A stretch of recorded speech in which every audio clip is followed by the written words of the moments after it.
আরে কি কি লাগবে তুই শুধু লিস্টটা বল, তো জয়ও সব কিনে নেবে। ঠিক আছে, তোর জন্য একটা ভালো কোম্পানির হেডফোন নেব, আর যা যা মেকআপ প্রোডাক্ট সব নিয়ে নেবো, কেমন? এই সেরেছে, ও আমাকে আবার কচা খাওয়ার একটা ফুল বন্দোবস্ত তৈরি করে ফেলছে।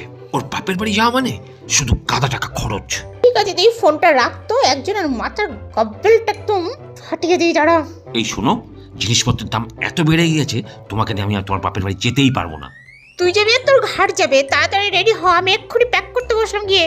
ওরে বাবারে, এ কত জামা কাপড় নিয়ে যাচ্ছে, এ কতদিন থাকবে ওখানে? যেহেতু শুধু আমাকেই খরচ করতে হয়, সব খরচ হয়ে যাবে। একা আপন মনে বিড়বিড় করে বকে লাভ নেই, চলো ট্রেন ধরতে হবে, দেরি হয়ে যাচ্ছে। শোনো, মায়ের জন্য শাড়ি নেবো আর বোনের জন্য এই জিনিসগুলো নেবো, আর মিষ্টি মশলা পাতি মাছ মাংস সব নিতে হবে, কিন্তু একটা কিছু কিন্তু মিস করা যাবে না, এই আমি বলে দিচ্ছি, নয়তো কিন্তু রেগে যাবো। শালা শ্বশুর বাড়ি গিয়ে শুধু খরচই করতে হয়, না কোনো যত্ন না কোনো আত্মীয় কিছুই না। বন্ধুরা তোমরা শুধু দেখতে থাকো শ্বশুর বাড়িতে যেয়ে আমার কপালে কি জোটে।